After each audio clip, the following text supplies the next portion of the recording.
বন্ধুরা, সোয়াবিন ব্লেন্ডারে ব্লেন্ড করে সম্পূর্ণ নিরামিষ দুর্দান্ত স্বাদের নরম তুলতুলে পরোটার রেসিপি শেয়ার করব। কোনো রকম পুর ভরা ঝামেলা ছাড়াই খুব সহজেই পুরে ভরা পরোটাগুলি ঝটপট তৈরি করা যাবে। পুর বেরিয়ে যাওয়ার কোনো রকম চান্স থাকবে না। সম্পূর্ণ ভিডিও দেখতে থাকুন। রেসিপি ভালো লাগলে লাইক, শেয়ার, কমেন্ট ও সাবস্ক্রাইব করে পাশে থাকবেন। দেখে নেওয়া যাক আজকের রেসিপি। নমস্কার বন্ধুরা, আমি পাপড়ি পদ্মাবতী ফুড ক্রিয়েশনে আপনাদের সবাইকে স্বাগত। পরোটা তৈরি করার জন্য প্রথমেই আমি একটা জায়গা নিয়ে নিলাম আর নিয়ে নিচ্ছি 1 কাপ ময়দা। তবে আপনারা চাইলে আটা দিয়ে করে নিতে পারবেন। দিয়ে দিচ্ছি স্বাদ মতো নুন আর দিয়ে দিচ্ছি হাফ চামচ মতো গুঁড়ো করা চিনি। এরপর দিয়ে দিলাম অল্প করে একটু জোয়ান আর দিয়ে দিচ্ছি একটু কালো জিরে। এতে ফ্লেভারটা ভীষণ সুন্দর আসবে আর যেহেতু নিরামিষ পরোটা খেতে কিন্তু অসাধারণ লাগবে। এরপরে আমি চামচ দিয়ে শুকনো উপকরণ একটু মিশিয়ে নিলাম। আর এখানে কিন্তু ময়ান হিসাবে কোনো রকম তেল দেওয়ার প্রয়োজন পড়বে না। আমি এখানে হালকা গরম জল নিয়েছি আর জল অল্প অল্প করে দিয়ে ময়দা মেখে নেব। দেখুন, বারে বারে অল্প অল্প করে জল দিয়ে আমি ডোটা রেডি করে নিলাম। এরপরে আমি এখানে সামান্য পরিমাণে একটু তেল, দেখুন হাফ চামচ মতো তেল আমি সাদা তেল এখানে দিয়ে এরপরে ভালো করে ডোটা আবারও মেখে নেব। এরপরে মাখা হয়ে যাওয়ার পর আমি এখান থেকে লেচি তৈরি করে নিচ্ছি। ছোট ছোট সাইজের আমি এখানে লেচি তৈরি করলাম। আর লেচিগুলো তৈরি করার পর প্রত্যেকটা লেচিকে হাত দিয়ে ভালো করে আমি একটু গোল গোল করে রেডি করে নেব, যাতে বেলার সময় খুব সুবিধে হয়।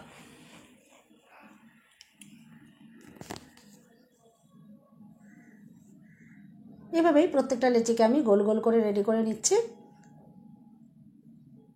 এরপরে আমি এটা চাপা দিয়ে রেস্টে রেখে দেব, ততক্ষণ পুরটা তৈরি করে নেব। দেখুন, সমস্ত লেচিগুলো রেডি করে নিয়েছি। এরপর এটা চাপা দিয়ে সাইডে রেখে দিয়েছি।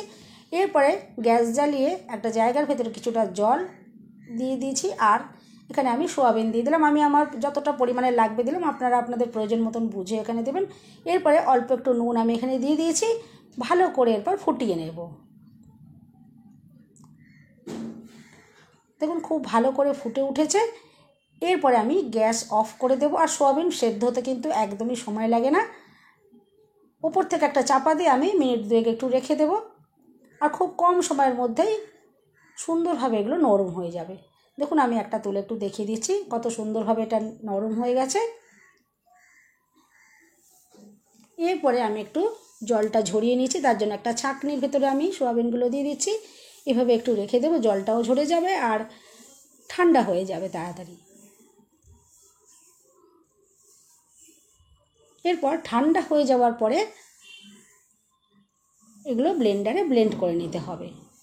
দেখুন, এখন সুন্দরভাবে এটা ঠান্ডা হয়ে গেছে। আর এরপরে হাত দিয়ে চিপে চিপে যেটুকু জল বাকি ছিল আমি দেখুন জলগুলো একটু চিপে দিচ্ছি আর ব্লেন্ডারে এটা দিয়ে দিচ্ছি।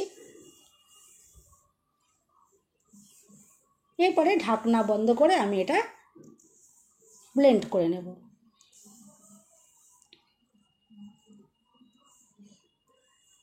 দেখুন, খুব ভালোভাবে এগুলো ব্লেন্ড হয়ে গেছে। একদম সোয়াবিনের দেখুন কিমা তৈরি হয়ে গেছে। এরপরে গ্যাস জ্বালিয়ে একটা ফ্রাই প্যান বসিয়ে দিয়েছি আর দিয়ে দিচ্ছি অল্প করে একটু সর্ষের তেল। আর যেহেতু নিরামিষ পরোটা, এখানে আমি কোনো রকমেরই পেঁয়াজ রসুনের ব্যবহার করছি না। আমি দেখুন একটু গোটা জিরে এখানে ফোড়ন হিসাবে দিয়ে দিচ্ছি আর দিয়ে দেবো 1 চামচ গ্রেট করা আদা। এরপরে গ্যাসের ফ্লেমটা লোতে রেখে ভালো করে নাড়াচাড়া করে ফোড়নটা রেডি করে নিতে হবে, যতক্ষণ পর্যন্ত না আদার কাঁচা গন্ধটা চলে যাচ্ছে। আর কয়েক সেকেন্ড এটা নাড়াচাড়া করলেই কিন্তু রেডি হয়ে যাবে। এখন ফোড়নটা সুন্দরভাবে রেডি হয়ে গেছে, এখান থেকে সুন্দর একটা স্মেল আসছে। আমি এখন যে সোয়াবিন কিমা করে রেখেছিলাম সেটা দেখুন দিয়ে দিচ্ছি।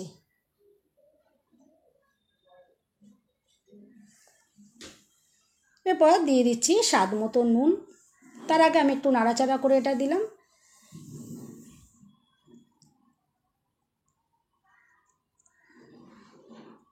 এভাবে একটু নাড়াচাড়া করে দেওয়ার পর আমি এখানে একে একে মশলাগুলো দিয়ে দেবো। দেখুন, প্রথমেই আমি এখানে নুন দিয়ে দিচ্ছি স্বাদ মতো আর দিয়ে দেবো একটু গুঁড়ো করা লঙ্কা আর ঝাল আপনারা পছন্দ মতন ব্যবহার করবেন। এরপর দিয়ে দিচ্ছি একটু গুঁড়ো হলুদ।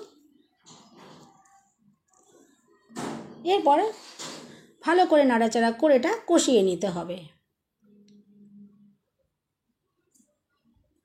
দেখুন এটা ভালো করে আমি নাড়াচাড়া করে কষিয়ে নিয়েছি, খুব ভালো করে এটা কষানো হয়ে গেছে।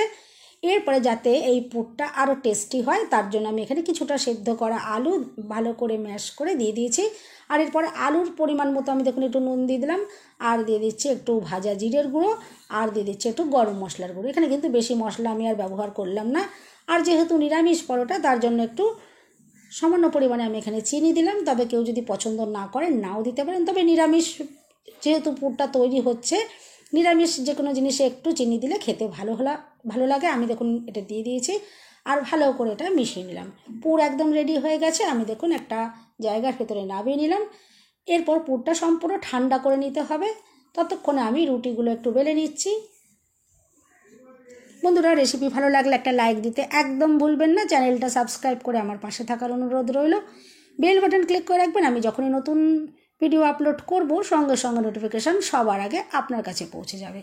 দেখুন আমি সমস্ত রুটিগুলোকে এভাবে দেখুন রুটির মতো পাতলা পাতলা করে রেডি করে নিয়েছি। এরপর এখান থেকে একটা রুটির মতন আমি দেখুন নিয়ে নিয়েছি। আর তার উপরে দেখুন এইভাবে যে পুরটা রেডি করে রেখেছিলাম আর পুরটা সম্পূর্ণ ঠান্ডা করে নিয়েছি। এরপর রুটির ওপরে ভালো করে দেখুন আমি ছড়িয়ে দিচ্ছি। এভাবে যদি পুরটা ভরা হয় তাহলে কিন্তু পুর বেরিয়ে যাওয়ার কোনো রকম চান্স থাকে না, আর সুন্দরভাবে পরোটাগুলোকে ভেজে নেওয়া যায়।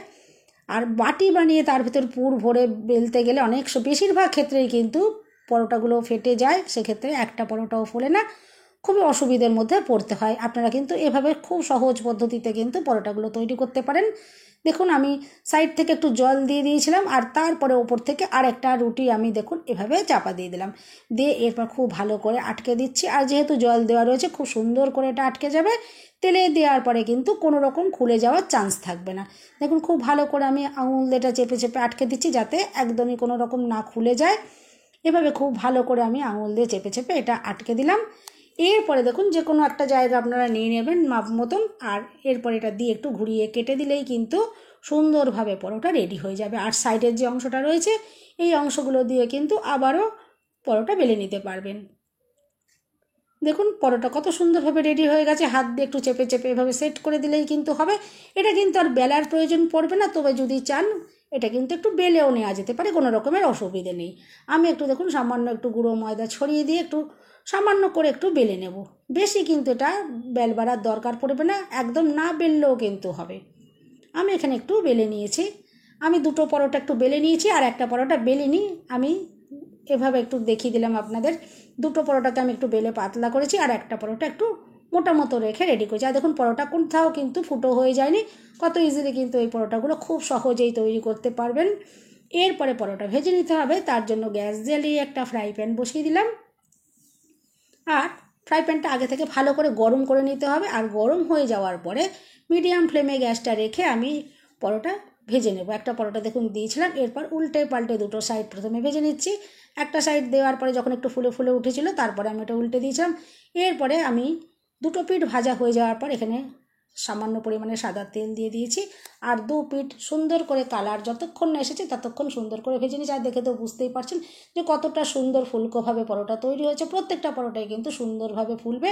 দেখুন আমি একইভাবে পরোটা রেডি করে নিয়েছি। দুটো পরোটা দেখুন পাতলা পাতলা আমি রেখেছি, বেলে নিয়েছিলাম। আর এই পরোটা দেখুন আমি বেলিনি, আমি দুভাবেই আপনাদেরকে দেখিয়ে দিলাম, নাও বেলতে পারেন, কোনো অসুবিধে নেই। এরপরে একটা পরোটা আমি একটু কেটে দেখিয়েছি যে ভেতর থেকে পুরটা কত সুন্দরভাবে ছড়িয়ে রয়েছে।